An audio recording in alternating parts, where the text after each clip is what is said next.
যে ভুল যি ভুল তেওঁলোকে যোৱা 5টা বছৰত কৰিলে সেই ভুল তেওঁলোকে যে পুনৰ ৰিপিট নকৰে অহা 5টা বছৰত আকৌ নকৰে যে তাৰ বাবে আমি আশা কৰিছোঁ। লগতে আমি অসমৰ জনসাধাৰণক এই যিসকলে আমাক ভোট দিলে, যিসকলে আমাক সমৰ্থন জ্ঞাপন কৰিলে, আমি সেইসকলক আমি আমাৰ ফালৰ পৰা ধন্যবাদ আৰু কৃতজ্ঞতা জ্ঞাপন কৰিছোঁ। যিসকলে এইবাৰ হৈ থকাৰ পিছতো তেওঁলোকে কেতিয়াও আমাৰ দলৰ ৰাস্তাৰ পৰা আঁতৰি নগ'ল, তেওঁলোকে দলৰ নিষ্ঠাবান কৰ্মীৰ দৰে কামখিনি কৰি গ'ল।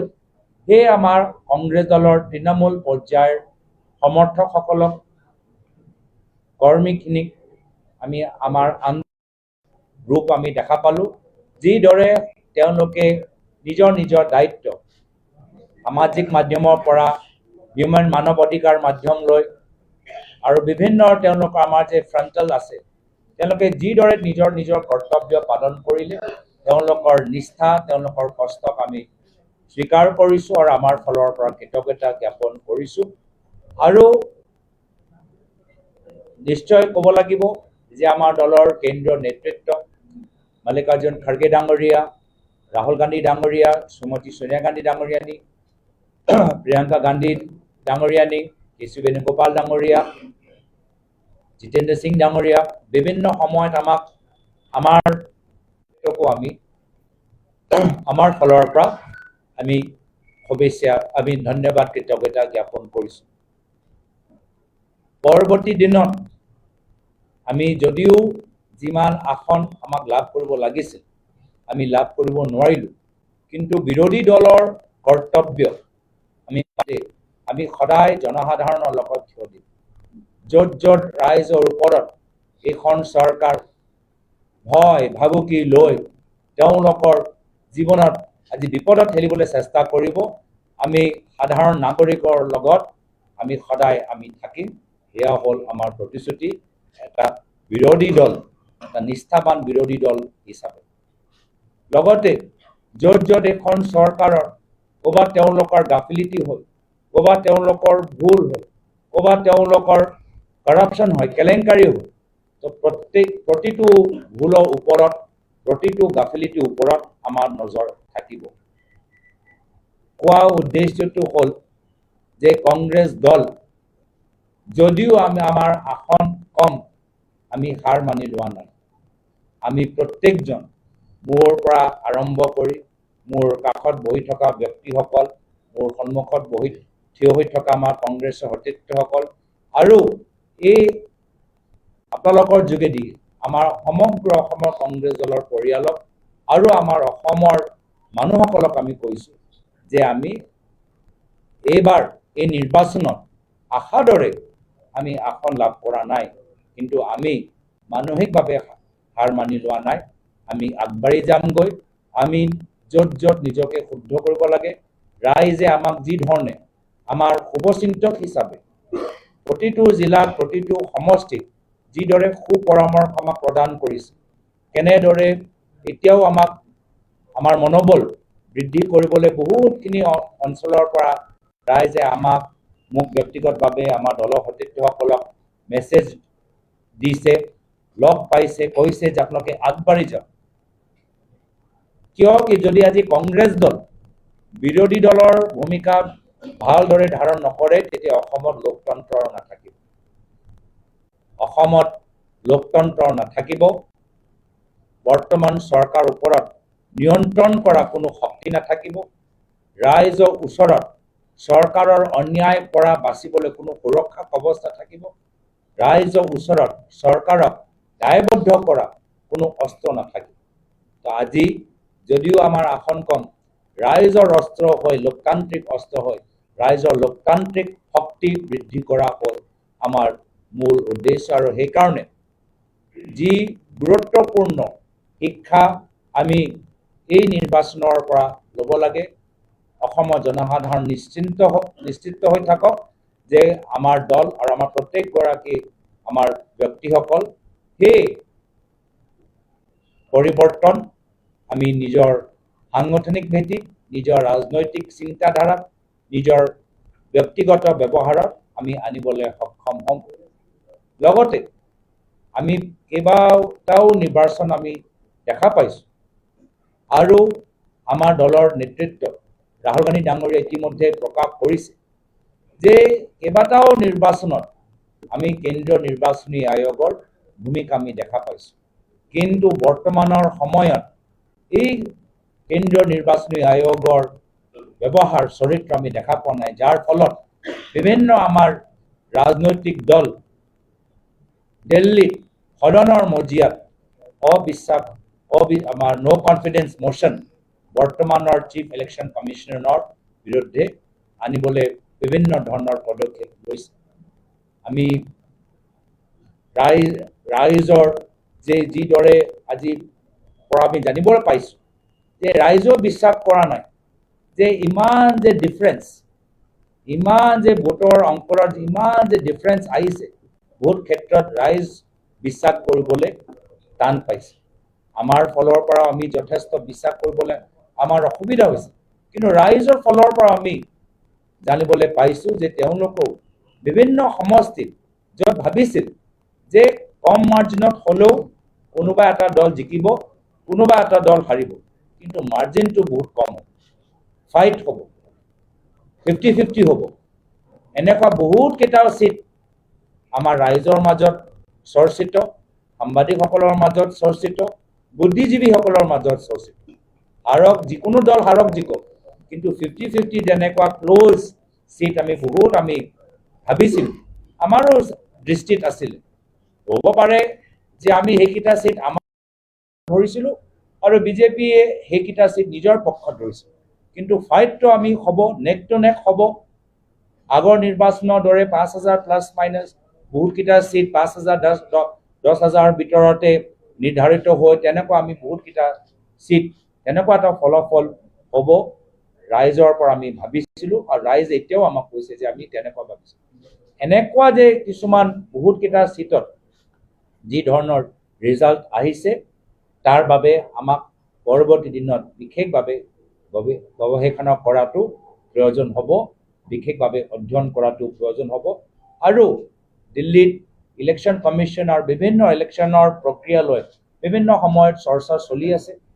আমাৰ ৰাহুল গান্ধী ডাঙৰীয়া ভোটাৰ লিষ্টত আৰম্ভ কৰি বিভিন্ন ধৰণৰ গাফিলতি বেলেগ ৰাজ্যত দাঙি ধৰিছে। আমাৰ অসমৰ আমি গোটেইবোৰ আগতে প্ৰথমে একগোট হয় আমাৰ সামূহিক অভিজ্ঞতা আমি ল'বলৈ আমি চেষ্টা চলাম, যাৰ ফলত অহা শনিবাৰে আমি নিজৰ দলৰ প্ৰত্যেকগৰাকী আমাৰ বিধায়ক বা আমাৰ কেণ্ডিডেটসকলক আমি অহা শনিবাৰলৈ মাতিছোঁ, যে আমি তেওঁলোকৰ পৰা জানিবলৈ বিচাৰোঁ যে তেওঁলোকে নিজৰ নিজৰ চিটৰ ক্ষেত্ৰত কি তেওঁলোকৰ ক'বলগীয়া আছে। এইখিনি কথা, এইখিনি এটা গুৰুত্বপূৰ্ণ বৈঠক অহা শনিবাৰত হ'ব। কিন্তু আকৌ আমি শেষত মই কথাখিনি সামৰিবলৈ বিচাৰোঁ যে আমি ৰাইজৰ এই ফলাফল আমি স্বীকাৰ কৰিছোঁ।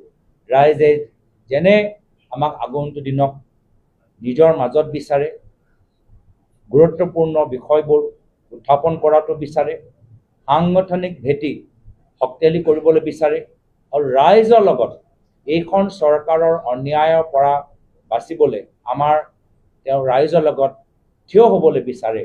আমি তেনেদৰে ৰাইজৰ অস্ত্ৰ হৈ লোকতন্ত্ৰ বচাবলৈ আমি কামখিনি কৰি যাম। যোৱা নিৰ্বাচনত আমি এটা সংকল্প লৈছোঁ যে এখন নতুন অসম, এখন নতুন বৰ অসমৰ সংকল্প লৈছোঁ। এই সংকল্প আমাৰ বাবে মাত্ৰ এটা নিৰ্বাচনী শ্লোগান নহয়, এই সংকল্প মাত্ৰ এটা নিৰ্বাচনী বাৰ্তা নহয়, এয়া এটা সংকল্প। আৰু শাসক পক্ষত থাকিলেও এই সংকল্প কেনেদৰে ৰূপায়ণ কৰিব লাগে তাৰ বাবে আমি আগবাঢ়ি গ'লোহেঁতেন, আৰু এতিয়া বিৰোধী পক্ষত থাকিলেও এই একেই চিন্তাৰে যে আজি আমাৰ অসমত জ্বলন্ত সমস্যা, আৰু জনসাধাৰণৰ বহুতখিনি তেওঁলোকৰ দাবী, বহুতখিনি তেওঁলোকৰ আশা, উজনিৰ পৰা নামনিলৈকে, হিলজৰ পৰা বাৰাকলৈকে বহুত আমাৰ জনগোষ্ঠী, জনজাতিসকল, আমাৰ ধৰ্মীয় সংখ্যালঘু, আমাৰ ভাষিক সংখ্যালঘু, আমাৰ বিভিন্ন আমাৰ অসমীয়া অঞ্চলত বহুতখিনি মানুহৰ আশা আকাংক্ষাই আমি যোৱা 10টা মাহত গম পাইছিলোঁ। আমি সেইখিনি লৈ আমি এটা নতুন সমাজ সৃষ্টি কৰিবলৈ বিচাৰোঁ। হয়, শাসক পক্ষত থাকিলে আমাৰ ক্ষমতা বেছি থাকিলেহেঁতেন, তথাপিও আমি সেই সংকল্পৰ প্ৰতি দায়বদ্ধ হৈ থাকিম আৰু আগন্তুক দিনত একগোট হৈ আমি কামখিনি কৰি যাম। মই পুনৰবাৰ অসমৰ ৰাইজক কৃতজ্ঞতা জ্ঞাপন কৰিছোঁ। দলৰ সতীৰ্থসকল, কৰ্মীসকলক কৃতজ্ঞতা জ্ঞাপন কৰিছোঁ। বিজেপিৰ দলটোক অৱশ্যে লগতে আমি ক'বলৈ বিচাৰোঁ যে নাভাবিব যে কংগ্ৰেছ দল বহি গৈছে। কংগ্ৰেছ দল আজিৰ পৰাই পুনৰবাৰ ৰাইজৰ মাজত যাবলৈ সক্ৰিয় হৈ গৈছে। আমি এই প্ৰতিশ্ৰুতি আপোনালোকৰ মাজত জনাইছোঁ আৰু এই নিৰ্বাচনৰ পিছত আমি বিভিন্ন সময়ত বিভিন্ন নতুন কাৰ্যসূচী, সংগঠনৰ ভিতৰত নতুন কাৰ্যসূচী ল'বলৈ আমি কিছু ৰণকৌশল, কিছু চিন্তা আমি কৰিছোঁ আৰু বহুতখিনি আইডিয়া এতিয়াৰ পৰা আমাৰ ওচৰত আহিছে। সময় আমাৰ ওচৰত কম আছিল, কিন্তু এটা যেতিয়া আমি যোৱা 10 মাহৰ ভিতৰত অসমৰ লগত লৈ আমি এটা নতুন কংগ্ৰেছৰ লৈ এটা সপোন আমি দেখিছিলোঁ। সেই কংগ্ৰেছৰ ভিতৰত নতুনত্ব আনিবলৈ এই সংকল্প এতিয়ালৈকে সম্পূৰ্ণ হৈ যোৱা নাই। আমি কামখিনি এই ক্ষেত্ৰত কৰি যাম। এইখিনিয়ে কথা কৈ মই আমাৰ ক'বলগীয়া কথাখিনি তাতে সামৰিছোঁ।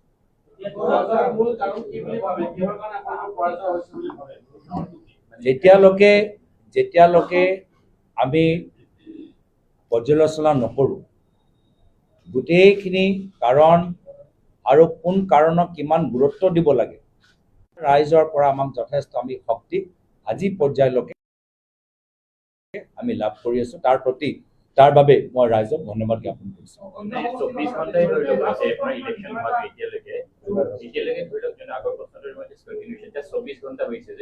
আমি তেতিয়া পিছত ভালকৈ গোটেইখিনি কথা আমি আলোচনা কৰাৰ পিছত আমি প্ৰকাশ কৰাটো উচিত হ'ব।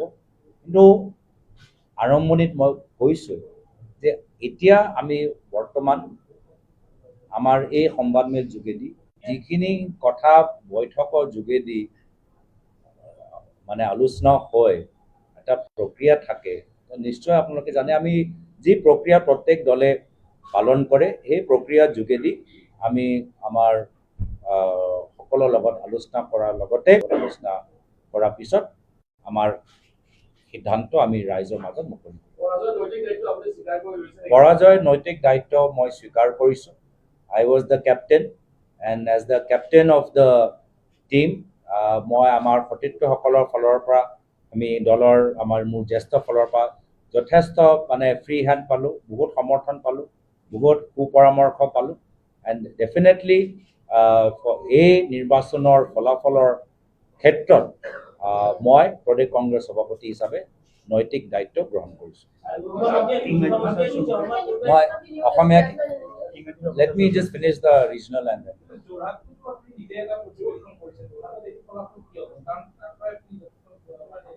যোৰহাটৰ ৰাইজ সদায় সচেতন ৰাইজ আৰু যোৰহাটৰ ৰাইজ ভোট দিয়া সম্পৰ্কত সদায় সচেতন চিন্তাৰে নিজৰ ভোট প্ৰকাশ কৰে। যোৰহাটৰ আমাৰ প্ৰতিদ্বন্দ্বী মই হিতেন্দ্ৰনাথ দেৱ গোস্বামী ডাঙৰীয়াক মোৰ ফালৰ পৰা শুভেচ্ছা জ্ঞাপন কৰিলোঁ আৰু যোৰহাটৰ ৰাইজক আজি তেওঁলোকৰ নিৰ্বাচনৰ প্ৰচাৰৰ মাজত যিমান মই তেওঁলোকৰ ৰাইজৰ মাজত মই যাবলৈ বিচাৰিছিলোঁ প্ৰচাৰৰ সম্পৰ্কত, কিন্তু দলৰ সভাপতি হিচাপে বিশেষ অসুবিধা থকাৰ কাৰণে মই ৰাইজৰ ওচৰত যাব নোৱাৰিলোঁ। তথাপিও যোৰহাটৰ ৰাইজে আমাক যোৱা লোকসভা নিৰ্বাচনত সাংসদ হিচাপে আমাক আগবঢ়াই লৈ গ'ল। এইবাৰ দলৰ কেন্দ্ৰীয় নেতৃত্বক মোক সাংসদৰ লগত বিধানসভা নিৰ্বাচন থিয় হ'বলৈ মোক আগবঢ়াই লৈ গ'ল আৰু মই দুঃখিত যে যিদৰে মই দলৰ নেতৃত্বক লোকসভাৰ সময়ত যি বিশ্বাস দিব পাৰিলোঁ, এইবাৰ তেওঁলোকৰ আশাৰ দৰে যোৰহাটৰ ভিতৰত ফলাফল দিব নোৱাৰিলে।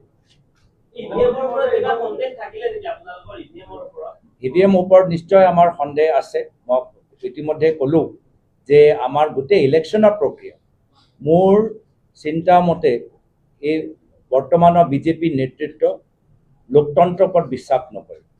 তেওঁলোকে ওৱান নেশ্যন ওৱান পাৰ্টিৰ ওপৰত বিশ্বাস কৰে আৰু ওৱান নেশ্যন ওৱান পাৰ্টি কৰিবলৈ হ'লে বেলেগ ৰাজনৈতিক দলবোৰ লাহে লাহে শেষ কৰিব লাগিব।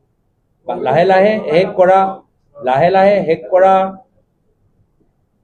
জৰিয়টোৱে হ'ল মাধ্যমটোৱে হ'ল নিৰ্বাচনী প্ৰক্ৰিয়াটো একপক্ষ কৰা, নিৰ্বাচন নিয়ন্ত্ৰণ কৰা সংস্থাবোৰ তেওঁলোকৰ নিৰপেক্ষতা শেষ কৰা আৰু যিমানবোৰ প্ৰক্ৰিয়া আছে ভোটাৰ লিষ্টৰ পৰা ভোট দিয়ালৈকে, ভোটিং কাউণ্টিং লৈকে, প্ৰিচাইডিং অফিচাৰলৈকে য'ত য'ত তেওঁলোকে সোমায় একদম মডেল কোড অফ কণ্ডাক্টৰ পৰা, মডেল কোড অফ কণ্ডাক্টৰ ভাইলেশ্যনৰ পৰা আঁচনি যিদৰে কিছুমান ৰাজ্যত নিৰ্বাচনৰ মাজত এৰি দিয়া গৈছে, গোটেইখিনি ক্ষেত্ৰত আজি তেওঁলোকে যি কেপচাৰ কৰিবলৈ বিচাৰিছে তাৰ ভিতৰত ইভিএমৰ ভিতৰতো এটা গুৰুত্বপূৰ্ণ বিষয় আৰু গোটেই প্ৰক্ৰিয়াৰ ওপৰত আজি তেওঁলোকে যি CCTV ফুটেজ এটা সময়ত বহুতকেইটা দিনৰ কাৰণে ৰাখিছিল, তেওঁলোকে নিজে আইন আনি সেই কমাই দিলে। কিয় কৈছে আমাৰ মেমৰি নাই। আজি মেমৰিৰ কিবা অভাৱ থাকিব পাৰে নেকি? যি চৰকাৰৰ ওচৰত গোটেই আধাৰ ডাটাটো আছে, আজি তেওঁলোকে কৈছে আমি ৰাখিব নোৱাৰোঁ।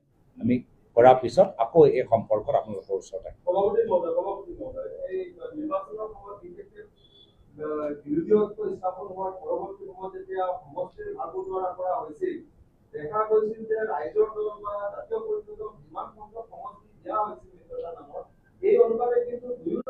আমি নিজৰ ৰাইজৰ প্ৰতি কৰ্তব্য আমি পালন কৰিব পৰা নাই, কিন্তু বিধানসভা বাহিৰত আমি নিজৰ কৰ্তব্য আমি পালন কৰি যোৱাটো উচিত হ'ব।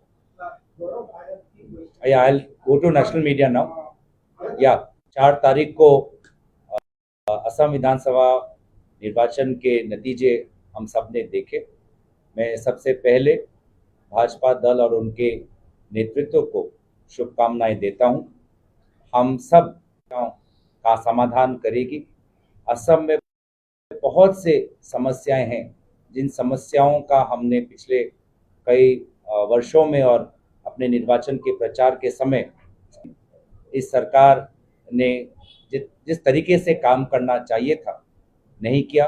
गुवाहाटी में ही जो कृत्रिम आज बाढ़ आई है, आर्टिफिशियल फ्लड जो है, वो ही एक उदाहरण है। तो हम चाहेंगे कि सरकार आने वाले समय पे लोगों की समस्याओं पर वो और महत्व दे।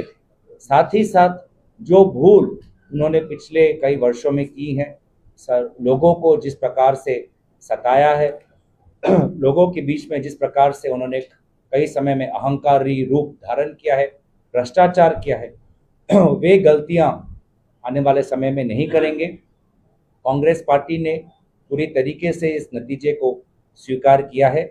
हमारी जितनी सीट विधानसभा में आनी चाहिए वो आई नहीं है, लेकिन इसके पश्चात भी हम विधानसभा के बाहर हम संविधान के बचाव में, लोकतंत्र को के बचाव में, आम नागरिक के हित में हम अपना कर्तव्य पालन करेंगे। जहाँ जहाँ लोगों को अपनी आवाज़ उठाने के लिए, अपने ज़िलों की समस्याओं को उठाने के लिए, अपने समाज के आवाज़ को उठाने के लिए जहाँ जहाँ हमारी मदद चाहिए हम मदद करेंगे।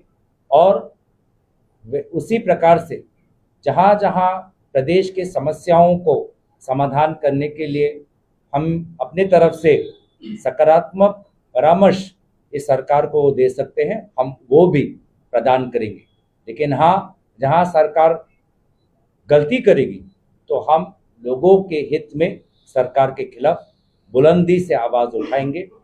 बेशक हमारे सीट कम है, लेकिन हमारा मनोबल कम के प्रति हमारी निष्ठा पहले जितनी ही है और आगे बढ़ी। हम असम के जनता को भी हम धन्यवाद देते हैं कि उन्होंने पिछले कई सालों में, महीनों में हमारा मनोबल बढ़ाया, हमारा बहुत हमें समर्थन दिया, हमें वोट दिया, हमें हमें अच्छे परामर्श दिए। हम दुखी हैं कि उनके इच्छानुसार जितनी सीटें हमें लानी चाहिए हम लाने में सफल नहीं हुए हैं, लेकिन लोगों के पास हम जाते रहेंगे, लोगों से सुझाव लेते रहेंगे। आज भी लोग हमें सुझाव दे रहे हैं कि हम अपने दल को, अपने संगठन को, अपने विचारधारा में किस प्रकार से लोगों के बीच ले जाने के लिए नई सोच की ज़रूरत है। हम उन लोगों के परामर्श को हम महत्व देते हुए हम काम करेंगे।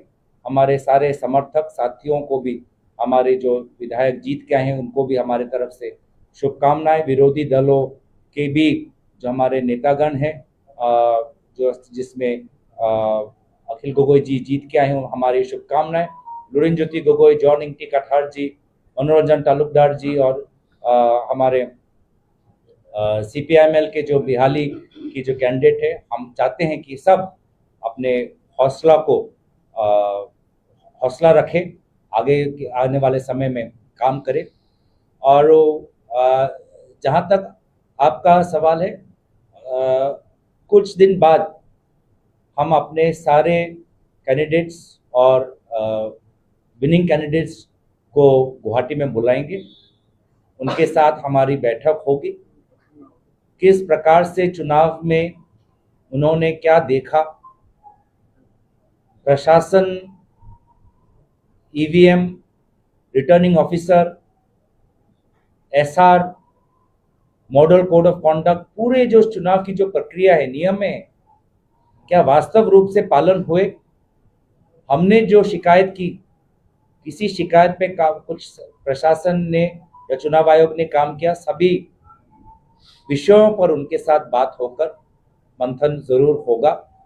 और मंथन के साथ आने वाले समय में कांग्रेस को कैसे मजबूत करना है, लोगों के पास कैसे ले जाना है। निर्वाचन के समय हमने एक नया आसाम का एक सपना देखा था, वो अगर हम शासन में रहते तो उस नए आसाम को जीवित करने के लिए बहुत हमारे पास उपाय, रास्ते होते। लेकिन अभी विरोधी दल में भी हम एक नया आसाम लाने की जो हमारी मेहनत, हमारी कोशिश रहेगी। जहाँ तक जोरहाट का सवाल है, जोरहाट के लोगों के प्रति मैं आभार प्रकट करता हूँ। उन्होंने हमेशा अपने विवेक का इस्तेमाल किया है। पिछले लोकसभा में बहुत आशीर्वाद उन्होंने दिया है।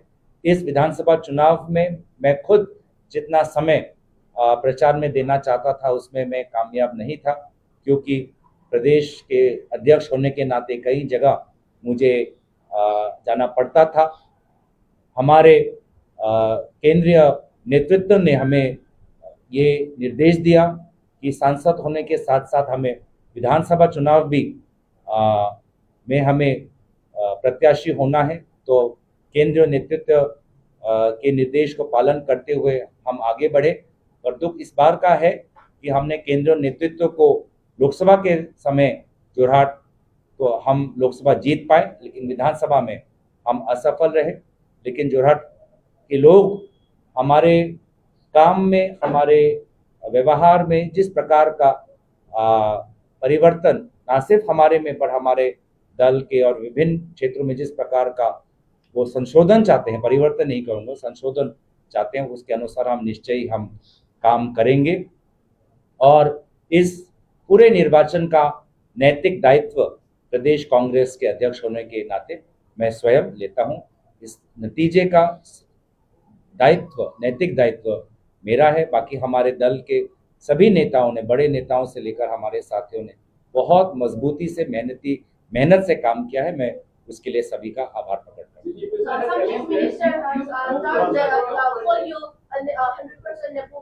So that is the reason why this Congress party has some massive growth. So what is your response on this now? We will watch his work, and whether he fulfills his duties to the people of Assam. We will watch his mistakes. If there are further acts of corruption, we will continue to raise them.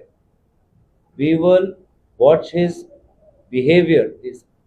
If any time he threatens any citizen of Assam, we will stand with that citizen. What he says about me is not that important. You put them on the ECI and the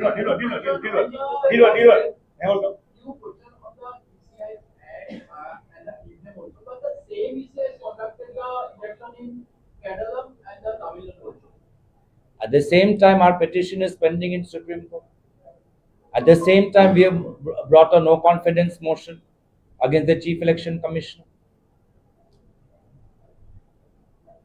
So, I don't understand. We have the Congress party and other parties have initiated this process because many questions in the past raised by Rahul Gandhi ji regarding the fairness, transparency, and the accuracy has never been answered. We all understand how the ECI is working.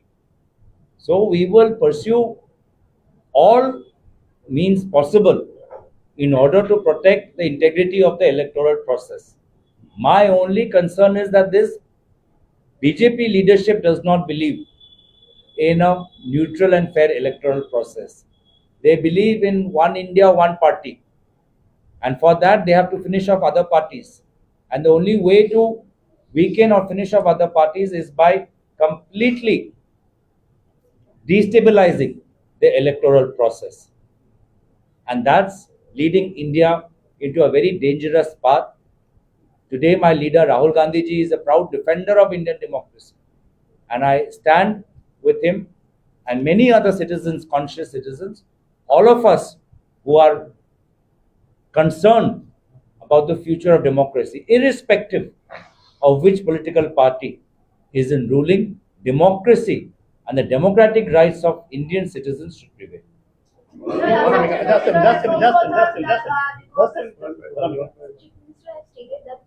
Only one question. And is weak, there's a big hand of yours and Pavan Khera. Because if Pavan Khera and you wouldn't have picked that press meet, then you was bit in a problem today. But you are the back support because of the press conference only. It was a big help for you. Please take it back. What do you say? My only suggestion is that I believe in the rise of decent.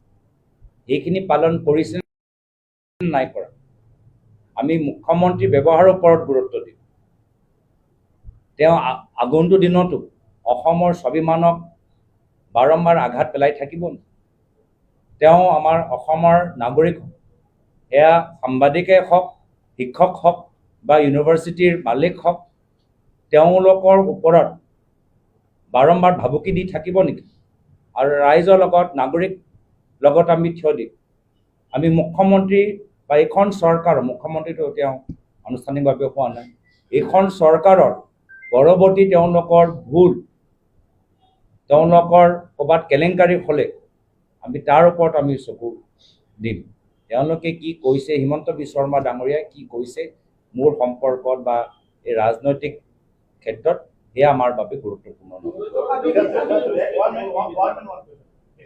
अभी भी जैसे बोल रहा है कि आपके party में BJP का जासूस है देखिए सब इस पूरे कांग्रेस के अंदर हमारे पिछले 10 महीने में काफ़ी सांगठनिक सुधार है बूथ से लेकर हमारे राजीव भवन में भी अगर आप आए हैं कई नई चीज़ें आपने देखा होगा तो ये जो सिलसिला है हमारा कि कांग्रेस दल को मजबूत करना कांग्रेस दल में एक नया रूप लाना नए तरीके से लोगों के पास जाना लोगों की बातों को उठाना ये जो हमारी प्रक्रिया है कांग्रेस को मजबूत करने के लिए वो आने वाले समय में भी होते जाए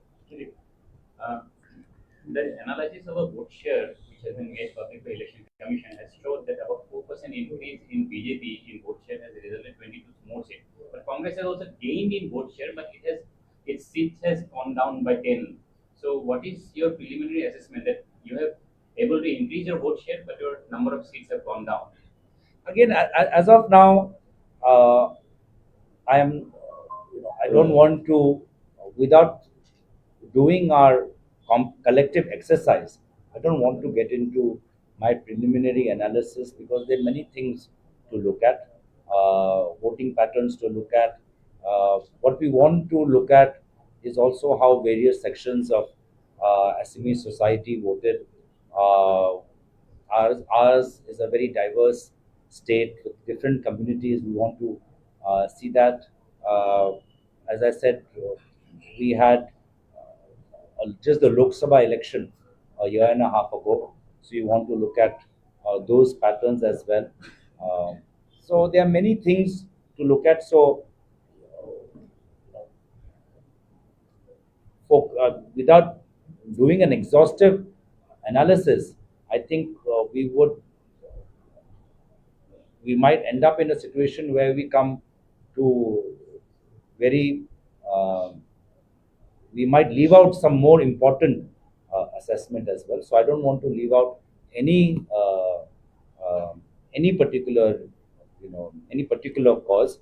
So therefore, I don't want to hasten this exercise. Let it be a deep, exhaustive exercise to be done both within the party and to be done amongst the public. So we will do this exercise of বৈঠক যোগেদি আমাৰ নিজৰ নিজৰ অভিজ্ঞতা আমি প্ৰকাশ কৰিম।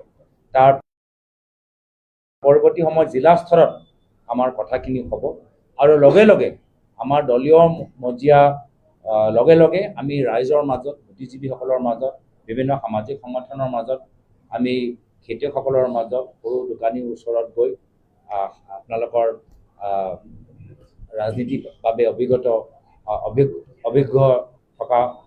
ব্যক্তিসকলৰ লগত আমি সেইখিনি কথা আমি পাতিম, যাৰ ফলত অসমৰ জনসাধাৰণৰ লগত আমি এই এক্সাৰচাইজটো কৰিবলৈ বিচাৰোঁ যে পৰৱৰ্তী দিনত আৰু কি কৰাটো উচিত, যিহেতু লোকতন্ত্ৰত শাসক পক্ষত আৰু বিৰোধী পক্ষ দুয়োটাই গুৰুত্বপূৰ্ণ। লোকতন্ত্ৰ হৈ নাথাকিব যদি মাত্ৰ শাসক পক্ষ থাকে আৰু বিৰোধী পক্ষ নাথাকে। আমি লোকতন্ত্ৰৰ পক্ষত আছোঁ আৰু লোকতন্ত্ৰৰ পক্ষত জানো যে আমি ৰাইজৰ পৰাহে এই গুৰুত্বপূৰ্ণ যে কংগ্ৰেছ দল এই নিৰ্বাচনৰ ফলৰ পৰা যিবোৰ মূল্যৱান শিক্ষা ল'ব লাগে আমি ল'ম আৰু পুনৰবাৰ ৰাইজৰ মাজত শক্তিশালী হৈ এটা